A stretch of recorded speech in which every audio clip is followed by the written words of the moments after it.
감사한 제목을 나누겠습니다. 오늘이 무슨 날인지 혹시 아십니까? 굉장히 중요한 날이거든요. 오늘이 8월 27일인데 2006년 8월 27일에 기쁨의 동산교회 이름으로 첫 예배를 드렸습니다. 그리고 11년 만에 8월 마지막 제주 27일이 됐어요. 10년 동안은 8월 27일이 아니었거든요. 마지막 제주가. 그러니까 만 11년, 어제까지 정말 꽉꽉 채운 만 11년을 보내고 오늘부터 만 12년 첫날이 됐습니다. 의미가 있는 것 같지 않아요? 하나님께서 지난 만 11년 동안 정말 은혜 아니고서는 올 수 없었습니다. 아시죠, 여러분? 우리 주차장이 없잖아요. 많이 불편하시고, 우리 에어컨이나 온풍기나 너무 시끄럽고, 방송 시설도 그렇고, 또 오늘은 또 왜 자막까지 문제가 생겨요. 그럼에도 불구하고 여러분이 어제 환경 조건 보지 아니하고 하나님만 바라보고 오셔서 여기까지 왔다는 것이 은혜다. 정말 은혜다라는 생각이 들어서 감사한 마음이 있습니다. 두 번째로는 지난주 수요일 날 우리 패밀리 개강 예배를 드렸는데요. 화종부 목사님 오셨어요. 저도 처음 설교를 들어봤는데 너무 은혜스러웠죠. 참여한 모든 분들이 너무 좋아하고 행복하고 꼭 필요한 말씀을 주셨어요. 그래서 제가 우리 교구 연락해서 순장님들은 어떠한 방법을 써도 꼭 한번 들어라. 반드시 피드백을 받을 수 있게 하고 그랬는데요.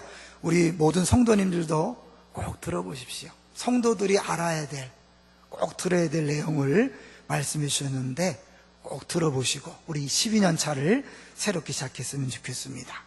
마지막으로 세 번째로는 제가 주일날 당회하고 또 월요일날 안산시 복음화 대성에 참여하고 화요일날 셀세미나 강의하고 시찰에 참석하고 또 수요일날 임원회, 노예 임원회하고 또 이게 개강 예배를 드리면서 하나님이 계속 설교를 듣게 하시고 우리 교회 상황을 보게 하셔서 하나님 앞에서 다시 새롭게 시작할 수 있도록 정확하게 우리의 모습을 보고 하나님 뭘 원하시는가를 계속 말씀해 주셨어요.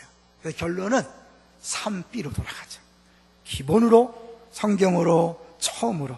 그래서 제가 이제 12년 차에는 아주 구체적으로 기초 같은 내용들도 하려고 그래요. 우리 기대하시면서 새롭게 같이 기쁨을 출발했으면 좋겠습니다. 같이 오늘 제목을 보겠습니다. 제목이 뭡니까? 하나님의 집입니다. 여러분, 교회란 뭐 같아요? 내가 교회가 뭔지 알아야 신앙생활을 제대로 할 수 있거든요. 근데 의외로 교회가 뭡니까? 그러면 답을 잘 못해요.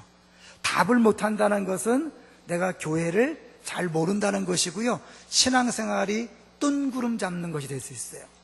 에베소서에 보면 교회의 정의를 세 가지로 명확하게 내립니다. 첫 번째, 그리스도의 몸입니다. 머리이신 그리스도의 몸이에요. 그래서 교회는 머리이신 예수님이 이 땅에 오신 일들을 해야 돼요. 예수님이 내가 온 것은 양으로 생명을 얻게 하고 풍성케 하려 함이라. 그래서 우리가 제1010 사역 공동체라 그랬죠. 전도와 양육에 주님이 집중하셨기 때문에 우리 그리스도의 몸인 교회도 전도와 양육을 빼놓으면 안 돼요. 반드시 그것을 해야 돼요. 두 번째는 하나님의 가족입니다. 그래서 가족처럼 사랑합시다. 가족같이 사랑합시다. 멋있는 말이지만 틀린 말입니다. 왜요? 그거는 유사품이니까. 우리는 가족가치가 아니라 뭐예요? 가족이.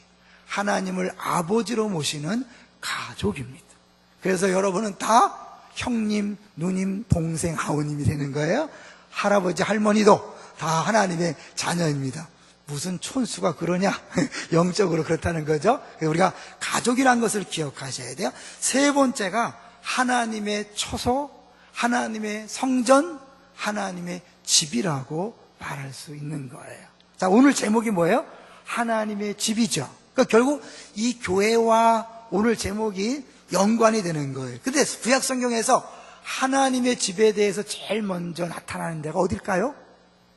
야곱이 아버지를 속이고 형을 속였다가 도망가는 길에 그 도망자인 야곱에게 하나님이 나타나 주셨어요. 깜짝 놀랐어요. 그리고 나서 야곱이 고백하기를 이곳에 하나님이 계신 걸 내가 몰랐다. 그러면서 베델, 여러분 베드라는 건 집이란 뜻이에요. 베들레헴 할 때도 그 베드잖아요. 벳엘, 하나님, 엘은 하나님이니까 하나님의 집이다, 하늘의 문이다. 그것이 건물이 있었을까요? 건물이 없었어요. 그냥 하나님이 계신 곳이 하나님의 집이라는 거예요. 그러니까 사실 우리 교회도요, 이 건물이 아니에요. 우리 성도들의 모임이 바로 하나님의 교회예요. 그래서 한 분이 책에다 이렇게 정리했어요. 교회란 성도를 섬기기 위해 존재하는 것이 아니다? 아니에요. 교회란 성도를 섬기기 위해 존재하는 것이 아니라 성도 그 자체다. 여러분이 교회인 거예요. 건물이 아니에요. 그러니까 우리 교회가 나를 위해서 뭘 해줘야 되는데 그러면서 불평하면 안 돼. 아, 이 교회는 왜 이러냐? 자기 얼굴에 침 뱉는 거예요. 여러분이 교회예요. 이 건물이 교회가 아니고 목사가 교회가 아니고 누가 교회가 아니라 여러분이 하나의 몸으로서 교회라는 거죠. 그래서 성도는 세상을 향한 하나님의 선교에 참여하기 위해 존재하는 사람들이다. 아까 얘기했던 것처럼 하나님이 하시는 일, 그걸 예수님이 하셨고 그 예수님의 몸으로서 우리가 그 일들을 해야 되는 거죠. 이건 제 얘기가 아니라 찰스 벤 엥겔이라는 사람이 모이는 교회, 흩어지는 교회라는 책에서 성경을 중심으로 정리해 놓은 거예요. 이제 앞으로 이 교회는 왜 이러냐? 그런 소리 하면 망신당할 줄 알아요. 여러분이 교회인데 뭘 이 교회 저 교회 그 얘기하세요? 아니에요. 여러분 문제가 보이면 누가 해결해야 돼요? 내가 해결해야 돼요. 뒤에서 아우 교회가 왜 이래? 자기 얼굴에 침 뱉는 거예요. 여러분이 봤으면 기도하셔야 돼요. 그리고 그 부분을 해결하기 위해서 여러분이 수고를 하셔야 되는 거예요. 교회가 무엇을 해주기를 기대하거나 내가 교회를 위해서 무엇을 한다고 생색도 내지 마세요. 내가 이렇게 했는데 결국 자기를 위한 거잖아요. 여러분 누구를 위해서 해주는 게 아니에요. 담임 목사를 위해서 해주는 것도 아니고 다른 사람을 위해서 해주는 게 아니라 자기를 위해서 하는 것임을 기억하시고 늘 감사함을 하시면 좋겠어요. 이게 교회예요? 이제 앞으로 우리 12년 차 때는 이제 정말 교회가 뭔지 알고 그렇게 신앙생활 했으면 좋겠어요. 자, 다시 돌아가서 하나님의 집은 건물이 아니라 하나님이 계신 곳이다. 그래서 신약 성경에 보면 두세 사람이 내 이름으로 모인 곳에 나도 그들 중에 있느니라. 하나님 임재죠. 우리 교회 첫 번째 비전, 하나님의 임재를 경험하는 교회. 교회에 최소 단위는 그래서 두 사람인 거예요. 혼자는 절대 교회가 안 돼요. 혼자 신앙생활은 그 신앙생활이 아니에요. 왜요? 성도는 다 이 교회로 모이도록 부르심 받았기 때문에 혼자 생활하는 건 안 맞아요. 그래서 두세 사람이 모인 곳에 하나님이 임재하는 곳, 그것이 바로 교회인 거예요. 그러니까 하나님 임재가 우선이에요. 근데 이제 오늘 본문에 보면 그 하나님의 집을 뭐라고 했을까요? 뭐라고 그랬죠? 우리 56장 7절 한번 보세요. 56장 7절 같이 읽어볼까요? 시작. 내가 곧 그들을 나의 성산으로 인도하여 기도하는 내 집에서 그들을 기쁘게 할 것이며 그들의 번제와 희생을 나의 제단에서 기꺼이 받게 되리니 이는 내 집은 만민이 기도하는 집이라 일컬음이 될 것임이라. 내 집, 하나님의 집은 뭐라고요? 만민이 기도하는 집. 그게 교회라는 걸 어떻게 알 수 있죠? 네, 고린도전서 3장 9절에 보니까 너희는 하나님의 집이다. 성경에 나와 있어요. 디모데전서 3장 15절에 하나님의 집은 살아계신 하나님의 교회다. 그러니까 결국 뭐야? 하나님의 집이 하나님의 교회. 다시 이 건물이 아니라는 걸 기억하셔야 돼요. 우리 성도들의 모임이 하나님의 집이고 하나님의 교회인데 그걸 다른 말로 만민이 기도하는 집. 그러면 교회다운 교회가 뭐예요? 교회다운 교회는 한마디로 뭐예요? 기도하는 집인 거예요. 기도를 빼면 교회가 아닌 거예요. 그럼 뭐예요? 성도도 기도하지 않는 성도는 성도가 아닌 거죠. 여기서 말하는 기도는 철야기도, 새벽기도 와야 된다는 것만을 얘기하는 게 아니에요. 여러분이 나는 연약하고 부족하고 나를 보호하시는 구원자이신 나의 아버지이신 하나님이 계심을 인정하고 그 하나님에게 늘 기도하는 거예요. 쉬지 말고 기도하는 거예요. 그래서 그 하나님의 공급을 받는 것, 그것이 성도요 교회란 말이에요. 그러니까 교회는 많은 일이 있지만 그게 교회가 아니에요. 교회를 한마디로 정의한다면 기도예요. 그러니까 기도가 빠진 교회는 아무리 일을 많이 해도 그건 교회가 아니, 사람들이 하는, 사람들의 모임이고 사람의 사업이 되는 거예요. 하나님의 일을 하려면 기도해야 돼. 근데 이 기도는요, 의무가 아니에요. 특권이에요. 특권. 왜요? 이 기도는 아무나 하는 게 아니라 하나님을 아버지로 모신 사람에게만 주어지는 특권이에요. 그래서 마태복음 7장 7절 12절까지 보면 구하라, 찾으라, 두드리라. 이 세상의 악한 아비라도 자식에게 좋은 걸 줄 줄 알거든 하물며 하늘에 계신 아버지께서 좋은 걸 주지 않겠느냐. 우리 가족이라 그랬죠. 왜요? 한 아버지를 모셨기 때문에 가족이에요. 그건 동시에 뭐예요? 그 아버지에게 뭐든지 구하기만 하면 주시는 특권을 주신 사람들이에요. 할렐루야. 그러니까 기도는 의무가 아니 특권이. 그리고 요새 청와대 앞에 너무 시끄럽대요. 지난번 방송 보니까 청와대 앞에 있는 사람들이 이사 가겠다 그래요. 왜 그럴까요? 데모를 무지한대요. 옛날에는 개방하지 않고 막 핍박했기 때문에 데모를 함부로 못 했는데 지금은 놔두니까 막 너도 와서 다 데모하니까 너무너무 시끄럽대요. 왜 하나요? 대통령 봐주세요. 대통령 들어주세요. 그런 거죠. 우리 기도는 데모예요, 아니에요? 그 정도가 아니에요. 만나는 거예요. 실을 말하면 데모가 아니라 대통령을 직접 만나서 독대해갖고 이야기하는데 자녀이기 때문에 반드시 들어줘야 돼요. 근데 대통령 정도가 아니죠. 누구예요? 하나님입니다. 전지전능하신 하나님을 만나는 특권, 그것이 기도인 줄로 믿습니다. 그 기도하는 사람이 뭘 염려해요? 왜 염려하느냐? 왜 근심하느냐? 기도할 수 있는데. 여러분 신앙생활 하면서 근심하며 걱정하고 염려하는 건 뭐예요? 가장 핵심인 기도를 안 하기 때문에 그래요. 왜요? 하나님 아버지는 기도만 하면 100% 들어준다니까요. 무슨 소리야? 내가 기도했는데 무슨 우리 애들 대학교도 못 가고 사업도 안 돼 그러는데, 네, 문제는 하나님이 여러분이 원하는 대로 다 들어주는 건 아니에요. 부모가 자녀에게 가장 필요한 것을 아는 것처럼 가장 좋은 거를 주시는 줄로 믿습니다. 근데 그걸 잘 모르죠. 어느 날 우리 아이가 사춘기 때요, 그런 소리 하더라고요. 아빠, 난 아빠 마음을 다 알아. 아빠가 뭘 생각하는지 다 안돼. 알까요 모를까요? 죽을 다 깨도 몰라요. 왜냐면 부모가 안 돼봤는데 어떻게 알아요? 여러분 뭐 전혀 몰라요. 근데 안다고 생각해요. 이게 어린아이의 특징이에요. 여러분이 하나님을 안다고 생각하면요, 어린아이입니다. 잘 몰라요. 그분의 놀라운 계획과 뜻은 너무나 커서 잘 몰라요. 그냥 뭐야, 하나님이 주시는 건 그분이 날 사랑하니까 가장 좋은 것이라고 믿고 가는 거예요. 그래서 어떻게 실제로 내게 주어진 건 가장 좋은 거예요. 이것이 구원받은 사람의 특권이고 행복이에요. 근데요, 이 구원이 구약시대 때는 모든 사람에게 주어진 게 아니었어요. 유대인 이스라엘에게만 주어졌어요. 근데 오늘 본문에 보니까 어떻게 해요? 이방인에게도 고자에게도 이 엄청난 구원이 주어졌다 그래요. 한번 볼까요? 3절을 보겠습니다. 3절 시작. 여호와께 연합한 이방인은 말하기를 여호와께서 나를 그의 백성 중에서 반드시 갈라내시리라 하지 말고 고자도 말하기를 나는 마른 나무라 하지 말라. 하나님께서 그들 이 이방인을 구원하시고 고자를 구원했다 그래요. 근데 하필이면 또 고자, 왜 고자를 얘기하죠? 고자가 뭐예요 여러분?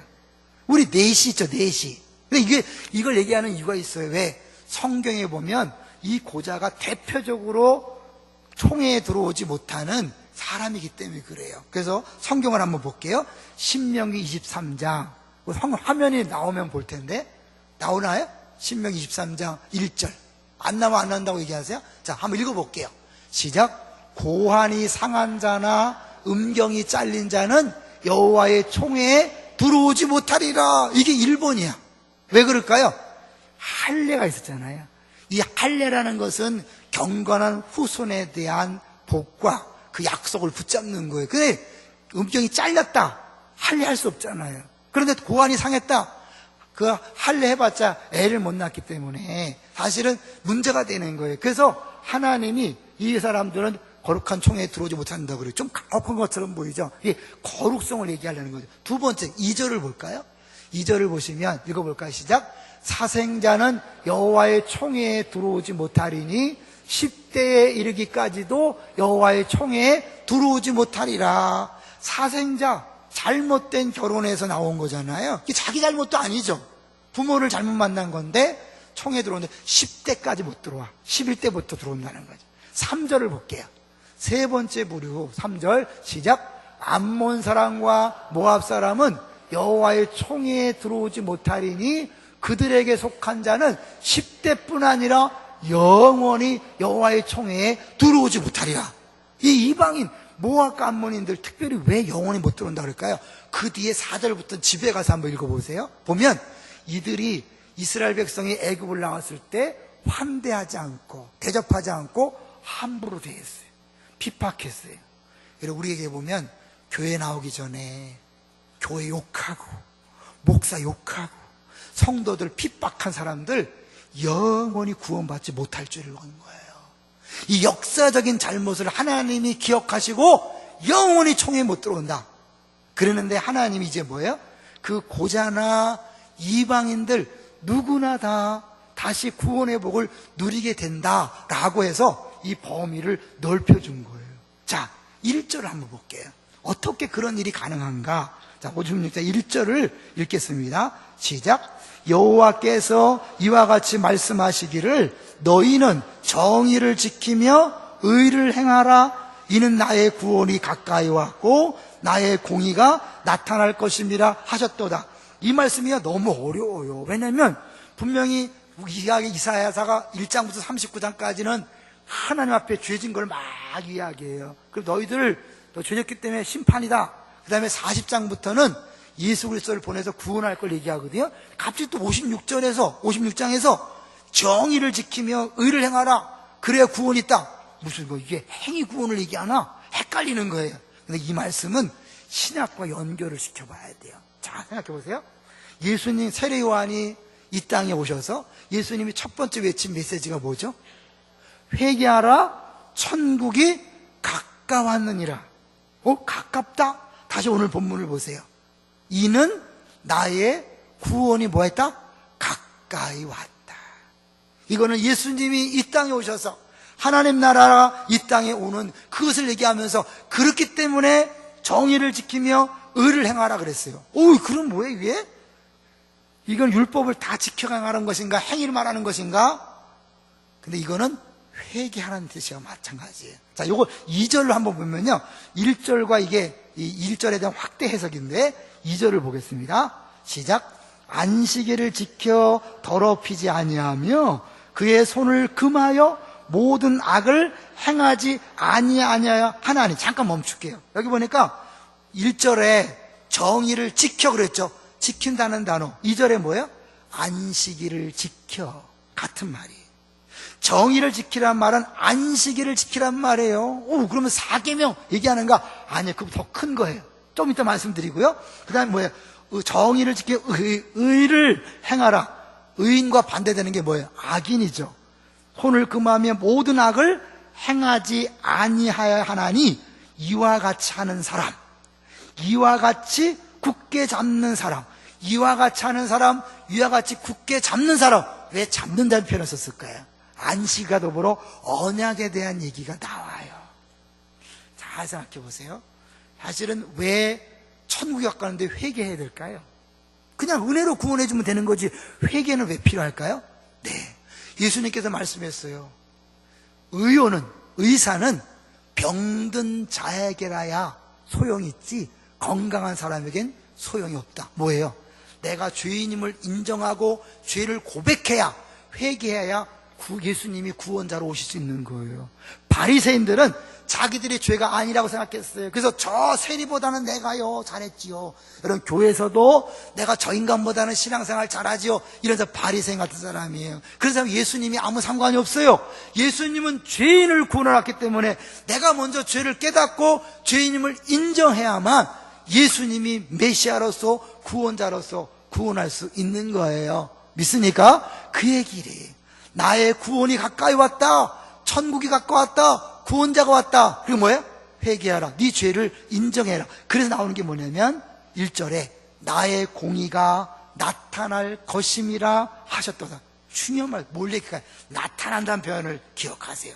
로마서 3장 21절에 보면 이제는 율법 외에 하나님의 한 의가 나타났으니, 머리가 잡혀요? 감이 잡히죠?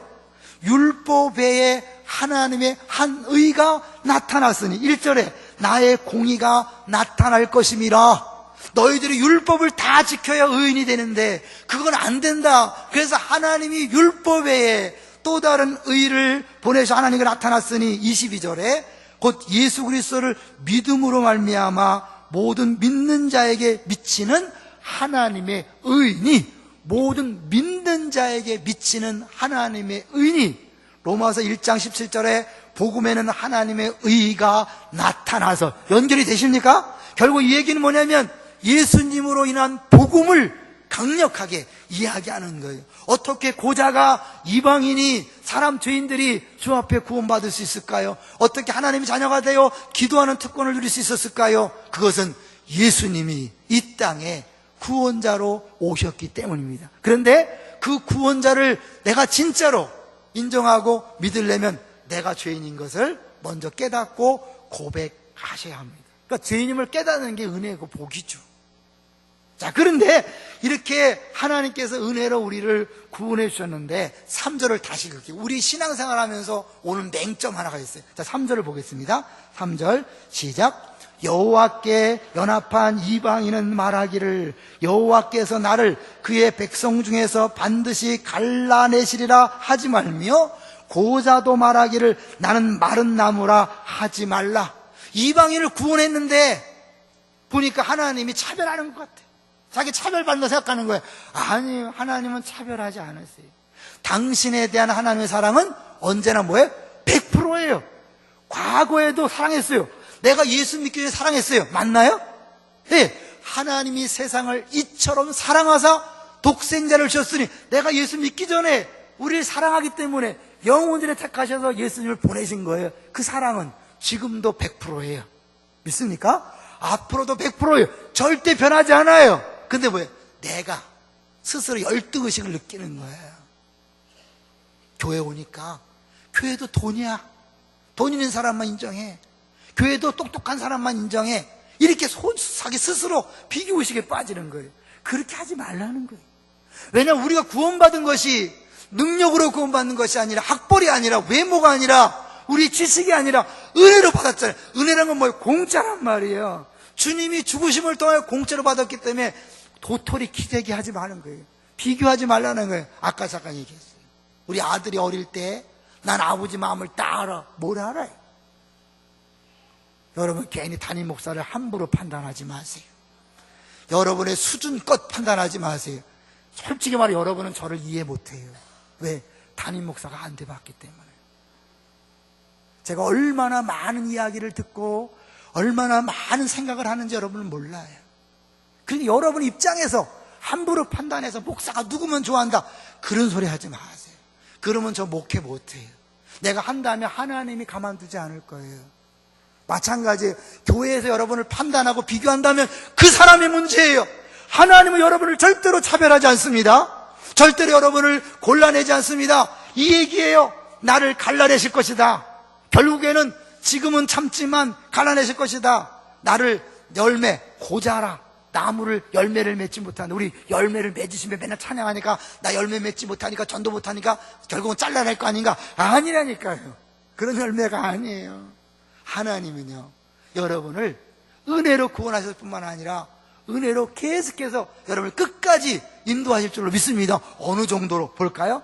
4절을 보세요. 4절부터 5절까지 읽어봅니다. 시작. 여호와께서 이와 같이 말씀하시기를 나의 안식일을 지키며 내가 기뻐하는 일을 선택하며 나의 언약을 굳게 잡는 고자들에게는 5절 내가 내 집에서 내 성 안에서 아들이나 딸보다 나은 기념물과 이름을 그들에게 주며 영원한 이름을 주어 끊어지지 아니하게 할 것이며. 하나님이 가장 좋은 걸 주시는데 고자에게요, 내시에게 자녀보다 더 좋은 게 있을까요? 그것보다 더 좋은 걸 준다는 거예요. 최고로 만족할 만한 걸 준다는 거예요. 고자에게도 그런 약속한다면, 이방을 약속한다면 우리에게도 하나님은 가장 좋은 걸 주시는 줄로 믿습니다. 문제는 내 생각으로 판단하는 거예요. 이렇게 하는 건 사랑이 아니야. 애들이요, 부모 마음을 아나요? 자녀에게 가장 좋은 걸 줘도 엄마가 언제 날 사랑했어, 아빠가 언제 날 사랑했어, 부모 마음을 모르는 거예요. 죽었다 깨나도 자녀들은 부모를 이해 못해. 왜요? 부모가 된 적이 없잖아요.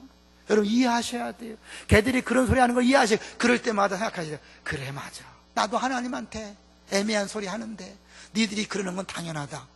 잘 기억하세요.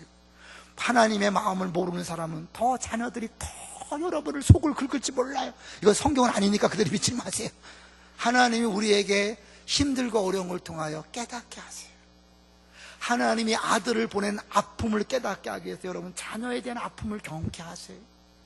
자기 목숨을 내어준 그 십자가의 사랑을 깨닫게 하기 위해서 때로는 육체의 고통을, 인간과의 고통을 느끼게 하셔요. 그 고난을 통하여 그 예수님이 하나님과 끊어진 그 아픔이 얼마나 큰 것이며 사람들의 멸시와 천대를 받으신 것이 얼마나 아픔이며 그럼에도 불구하고 사랑하셨다는 것이 얼마나 큰가를 경험케 하기 위해서 때로는 하나님 왜 나에게 이렇게 병을 주십니까? 왜 이렇게 가난을 주십니까? 왜 사람과 어렵게 만드십니까? 하나님이 사랑하기 때문에 하나님의 100% 사랑을 온전히 경험케 하려고 모든 것을 합력하여 손을 이루시는 하나님이 그가 나를 단련하시는 전같이 나오게 하시려고 그렇게 만드시는 거예요. 그건 사랑이에요. 그걸 내가 깨닫지 못하기 때문에 불평할 뿐이지 하나님의 사랑은 절대로 변하지 않습니다. 여러분 좋은 교회 다니는 거예요. 왜? 당신에 대한 사랑은 언제나 100%입니다. 이거를 매주 고백하는데 얼마나 신나요? 대충 하지 마세요. 힘을 다해서 전심으로 하세요. 그때마다 여러분은 뭐예요? 믿음이 팍팍 바뀌는 거예요. 이 좋은 기회를 놓치지 마시기 바랍니다. 하나님의 당신에 대한 사랑 언제나 100%입니다. 할렐루야. 의심하지 마세요. 자, 그러면 하나님이 누구나 다 구원받기를 원한다면 아무 조건이 없는가? 아니에요. 조건이 있어요. 어떤 조건일까요? 주의 이름을 부르는 자는 구원을 얻으리로다. 뭐죠? 주의 이름을 부르는 자야. 근데 주의 이름을 누가 부른다 그랬어요? 내가 죄인임을 인정하고 나는 이 죄 때문에 죽을 수밖에 없습니다. 내가 해결할 수 없습니다. 그래서 구원자가 필요합니다. 이래서 주의 이름을 부르는 그 믿음 있는 사람에게 구원이 임하는 거예요. 그래서 오늘 본문에요 계속 안식일 얘기를 하는 거예요. 이건 4계명 안식일을 지켜라 그 정도가 아니라 이 안식일은 하나님과 우리 사이의 표예요. 성경에 보면 너와 나 사이에 표를 주겠다 그랬어요. 그게 할례고 또 하나가 안식일이에요. 우리 쉽게 얘기하면요 주일을 쉽니다. 누가 봐도 저건 하나님 믿는구나. 그거는 사실 내가 모든 사람한테 얘기하는 거지만 동시에 뭐예요? 하나님이 내 인생의 주인입니다. 내가 주일을 쉬더라도 이 수입이 없더라도 하나님이 내 인생을 책임집니다. 그런 거예요.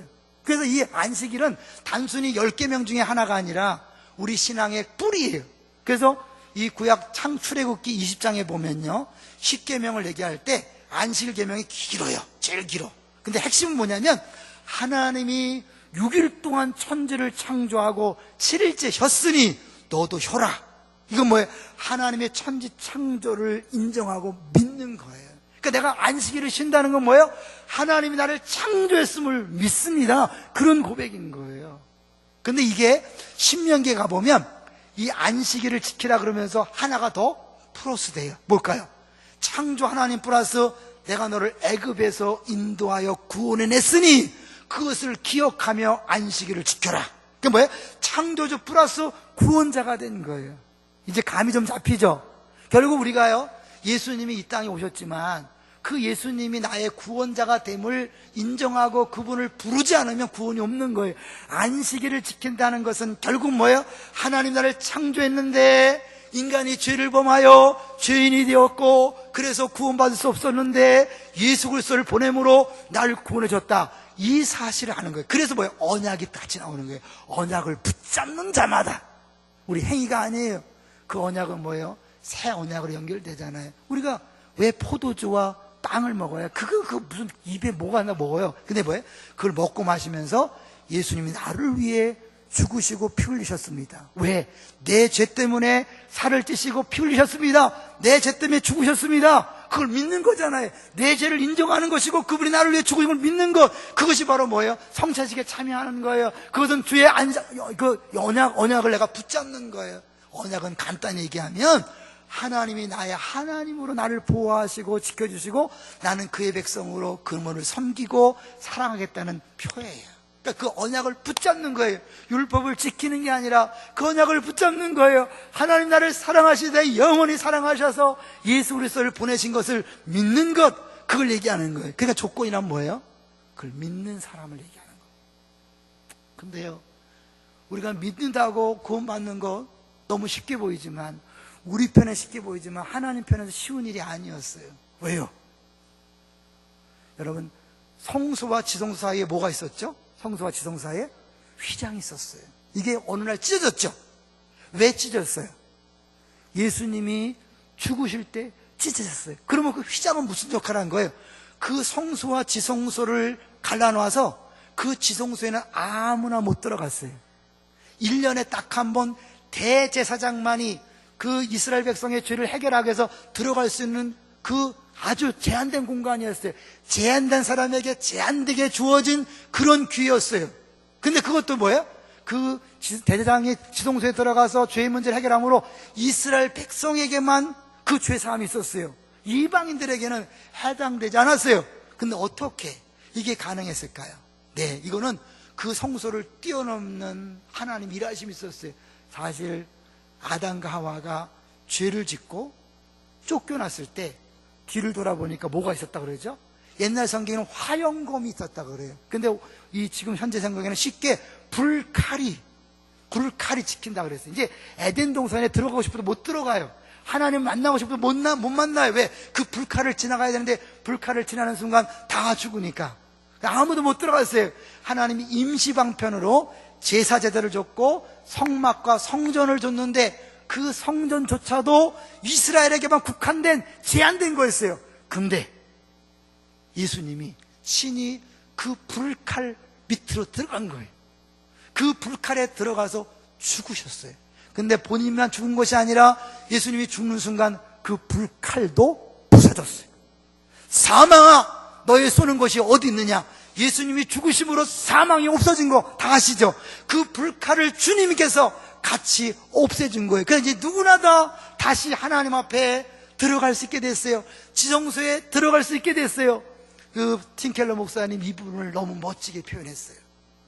선지자들은 물이 바다를 덮듯 언젠가 하나님의 영광이 온 땅을 덮을 날을 계속해서 예언했다. 다시 말해 온 세상이 지성소가 되는 날이 올 것이다. 온 세상이 다시금 하나님의 영광과 임재로 가득 찬 날이 올 것이다.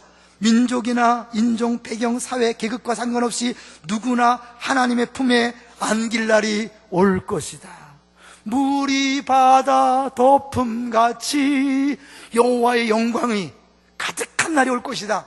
예수님이 십자가에 죽으심으로 그 불칼을 제거하심으로 성소와 지성소의 휘장을 찢으심으로 누구나 다 하나님 앞에 나아갈 수 있어요. 지성소에 들어가는 대제사장만이 경험했던 영광을 여기 앉아있는 누구나 다 경험할 수 있게 된 거예요. 할렐루야. 그리고 우리가 가는 곳마다 지성소가 되는 거예요. 예전엔 지성소가 성소 안에만 있었어요. 성전 안에만 있었어요. 이젠 여러분이 성소가 되어서 가는 데마다 지성소가 되는 거예요. 여러분이 가정이 지성소가 되었어요. 직장이 지성소가 되었어요. 시장에 장사는 그곳이 지성소가 된 거예요. 어디에서나 하나님 앞에 기도하면 하나님이 오냐? 오케이. 100% 응답하시는. 그리고 여러분이 가는 곳마다 하늘의 문이 열리는 거예요. 베델에서 야곱이 고백하기를 이곳은 하나님의 집이요 하늘의 문이다.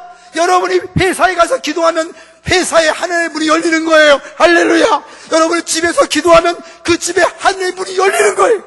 동네에 가서 기도하면 그 동네에 하나님의 문이 열리는 거예요. 얼마나 멋져요. 여러분이 기도하지 않으면 가족들이 손해보는 거예요. 여러분이 기도하지 않으면 회사 직원들이 손해보는 거예요.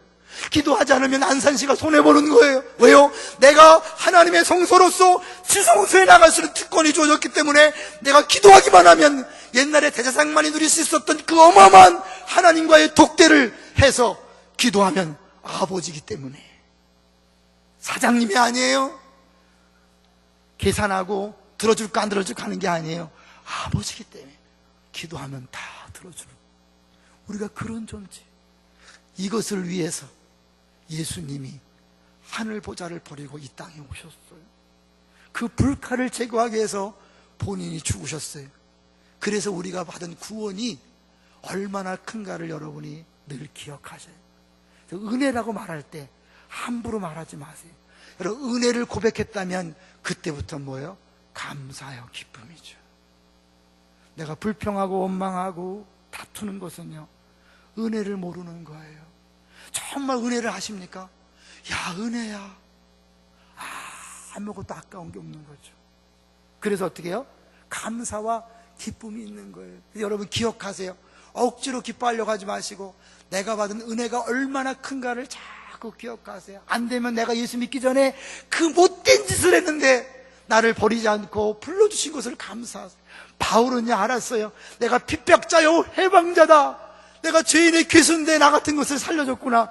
여러분, 나 같은 인간도 구원받았어요. 저 마지막에 서 있는 가장 구원받지 못할 모압과 암몬이 이스라엘을 접대하지 않았다가 영원히 종에 들어오지 못한다 그랬는데 내 행위를 보면 나는 교회 올 수 없었어요. 하나님 나를 구원했어요. 감사하다. 뭘 불평하고 뭘 더 원하겠어요? 보따리 내놓으라고요? 은혜를 모르는 인간이죠. 그냥 모든 게 감사한 거예요. 그리고 나서 남편을 보세요, 아내를 보세요, 자녀를 보세요, 이웃을 보세요. 달라질 거예요. 그리고 이제는 뭐냐? 그렇게 은혜를 받았으면 8절로 가보세요. 이제 결론으로 가는 겁니다.